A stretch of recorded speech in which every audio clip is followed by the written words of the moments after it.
I am sick. Not with a viral disease, or an infection, or an acute injury, but with a chronic condition that reared its head roughly 3 years ago.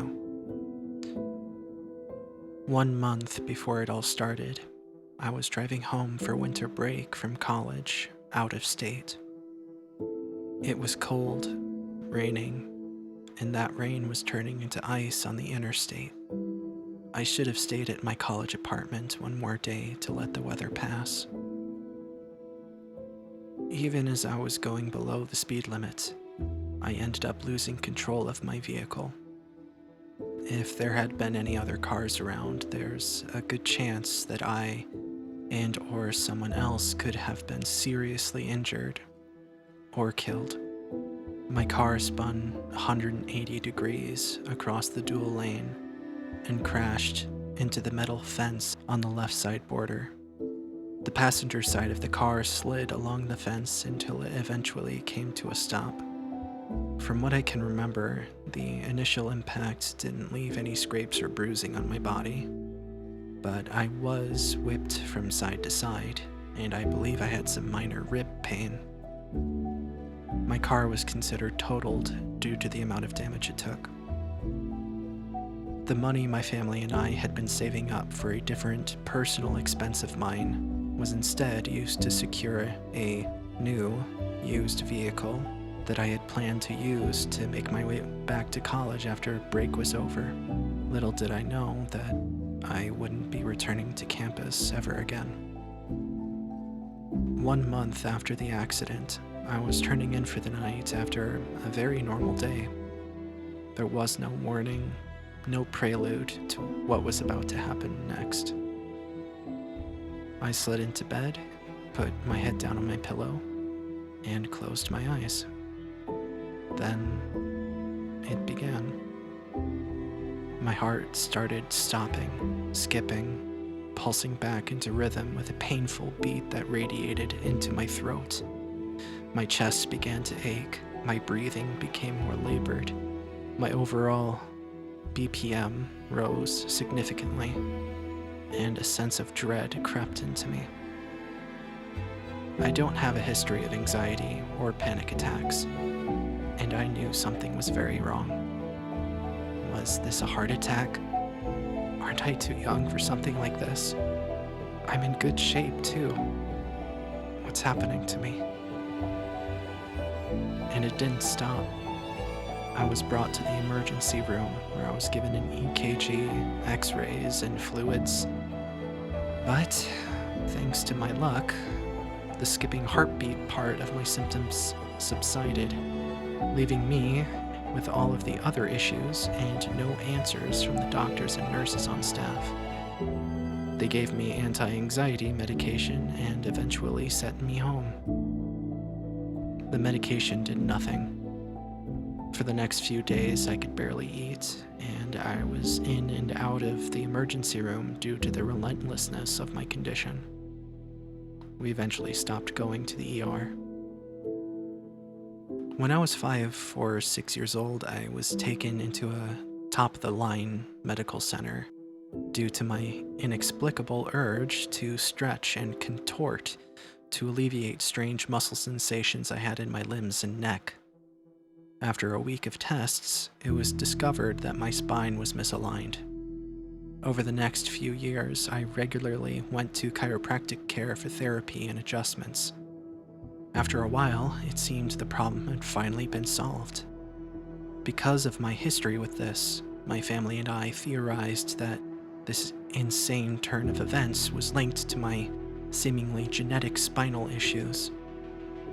The spine is a major bridge for the body's nervous system, and there are major grouping points along the spine that are responsible for the autonomic nervous system.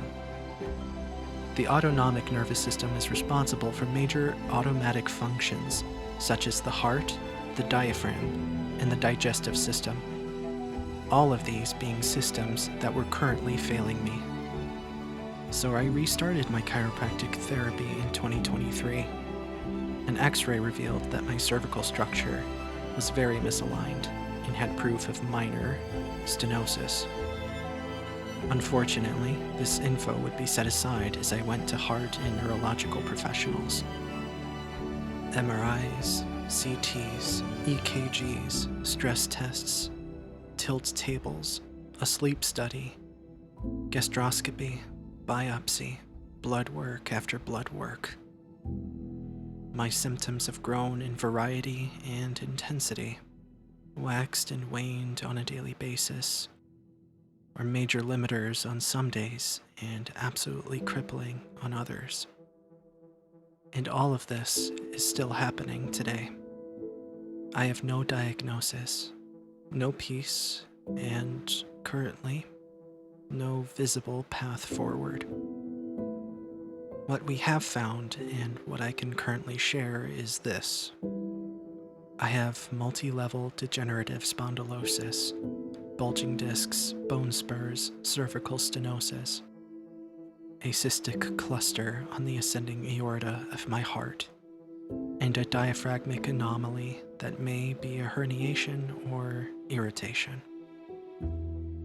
My usual mornings are spent waking up with back pain, nausea, and uncontrollable shaking that eventually subsides after a couple hours. I take medication for my nausea and very slowly graze on a plain snack for a few hours.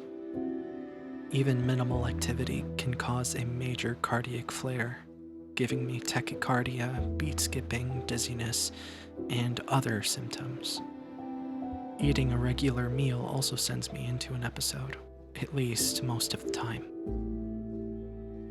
If my spine is misaligned in any way, it can send me into a crippling symptom spiral that can last days. These are the symptoms I've endured these past 3 years, at least the ones I can think of right now. You can pause and read them if you're curious. Why am I sharing all of this? For 2 major reasons. 1, I want to be open and honest about why I can't currently dedicate more time and energy to my online presence in my community, even though I can't work. 2, this is a way for me to faithfully document my journey with this condition and revisit important details. I didn't make this video to garner pity or make excuses. I just couldn't shake the feeling that I had been hiding something, and that you guys deserved to know more. I am so incredibly grateful to my family for their support. For all this time, I would not have been able to survive on my own with this condition.